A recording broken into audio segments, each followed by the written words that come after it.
ये दुर्घटना एक काले राज की तरह आज भी मेरे दिल में समाये हुए है, जो आज भी मेरे रोंगटे खड़े कर देता है। बात दरअसल 2017 की है, जब मैं और मेरे दो दोस्त उस मनहूस रोड ट्रिप पर गए थे। तब हमारी इंजीनियरिंग खत्म हो चली थी और जेब में थोड़ा पैसा भी था, तो हमने विशाल की पुरानी कार ली और राजस्थान की शहर को चल पड़े। पर अगर हम वहां ना जाते तो अच्छा ही था। दिल्ली से जाते जाते रात हो चुकी थी, पर हमें कोई चिंता की बात नहीं थी, क्योंकि भंसाल राजस्थान का ही रहने वाला था। लेकिन वो हमसुख किस्म का इंसान नहीं था, चुपचाप रहने वाले लोगों में से था। गाड़ी में चला रहा था और विशाल फोन में लगा हुआ था, पर बंसाल फिर रास्ते पर ही नजरें गड़ाए बैठा था, मानो के उसके मन में कोई बात चल रही हो। मैंने बंसाल का मूड देखते हुए उससे कहा, लगता है तुम भी राजस्थान पहली बार आए हो। अरे यार, तुम्हारे ही गांव में रुकना है, थोड़े चेहरे पर मुस्कुराहट तो लाओ। वो एक पल के लिए हंसा और फिर कहा, हाँ बिल्कुल, गाड़ी जरा ध्यान से चलाना। तभी बंसाल के ये बोलते ही अचानक गाड़ी के नीचे कुछ आ गया और किसी की चीज की तड़पने की आवाज आने लगी। हम लोग तुरंत गाड़ी से नीचे उतरे और देखने लगे, पर हमें वहाँ कोई जानवर, कोई चीज नजर न आई। मुझे ऐसा महसूस हुआ कि कोई बिल्ली या कुत्ते का बच्चा नीचे आ गया। मुझे काफी बुरा लगा और मैंने भगवान से माफी मांगी, पर विशाल को मानो बहुत मजा आया था। फिर हम लोग कार में बैठे और आगे बढ़ने लगे। रात के 2 बज चुके थे और मैं गाड़ी नॉर्मल स्पीड से चला रहा था। तभी हमें अचानक एक पीछे से झटका लगा। मैंने फौरन गाड़ी को साइड पर लगाया और गुस्से से नीचे उतरकर पीछे गया तो कार के पिछले हिस्से पर ना तो कोई डेंट था और ना ही वहाँ कोई दूसरी गाड़ी मौजूद थी। काफी देर इधर उधर देखने के बावजूद मुझे कुछ भी नहीं मिला और मैं वापस आकर अपनी गाड़ी में बैठा और आगे बढ़ने लगे। इस वाकये से मैं और विशाल थोड़े हैरान थे, पर बंसाल मानो कुछ बड़बड़ा रहा था, जैसे किसी भगवान का नाम। थोड़ी देर गाड़ी चलाने के बाद मैंने बंसाल की तरफ देखा और कहा, मैंने गाड़ी को टक्कर मारने वालों को देखा है। तो मानो बंसाल के होश उड़ गए। उसको अपनी सीट पर बैठे बैठे झटका लगा। तो फिर उसने मुझसे डरी डरी जुबान में पूछा कि भाई तूने क्या देखा?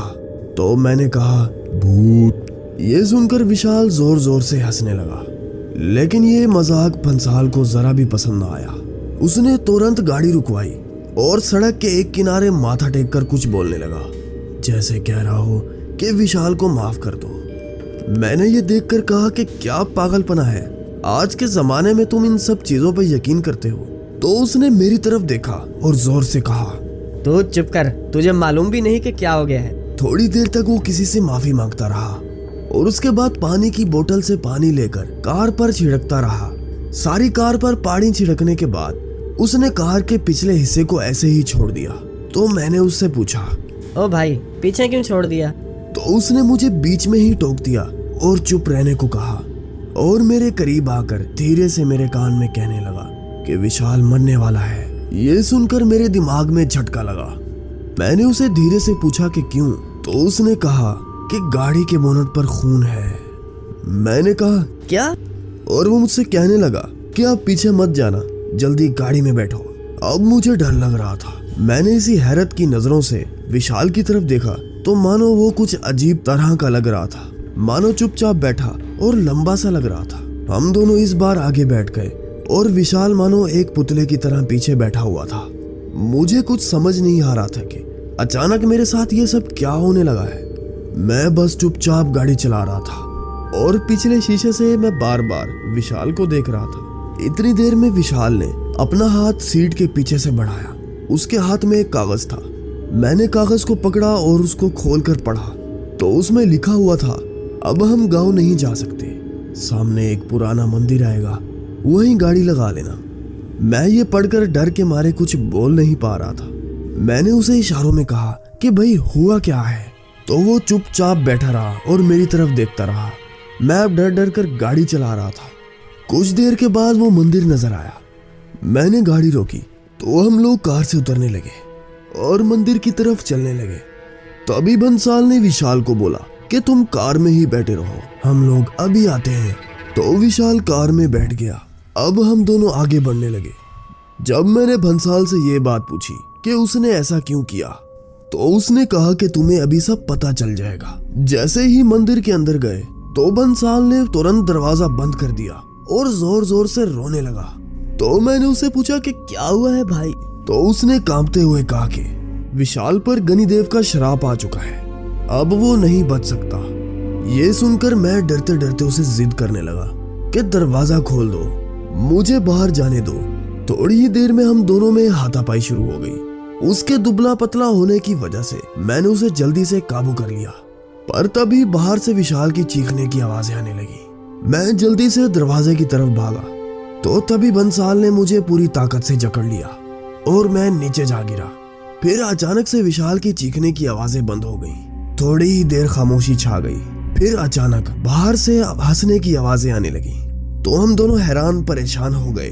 बंसाल ने मुझे पीछे से जकड़ लिया और बोला कि अब कुछ नहीं हो सकता, उसे जाने दो। इतनी ही देर में मंदिर के दरवाजे पर कोई आया और दरवाजे को ठक ठक करने लगा।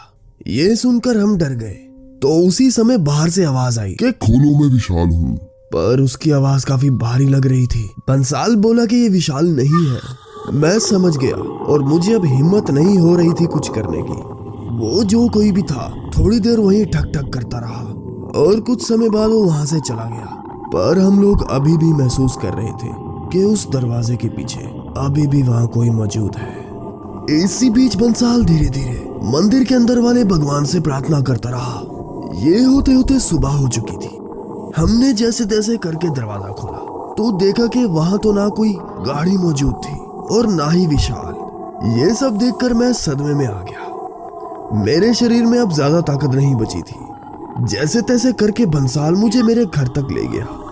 इस मामले में पुलिस कंप्लेन भी हुई, पर आज तक विशाल का कुछ अता पता ना चल सका। मैं अब एक मानसिक रोगी बन चुका था और बंसाल ने मुझे किसी को कुछ भी बताने से मना किया हुआ था।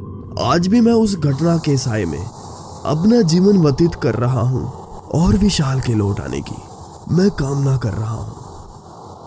चैनल को सब्सक्राइब करें और बेल आइकन हिट करें ताकि हमारी हर आने वाली वीडियो आप तक पहुंच सके।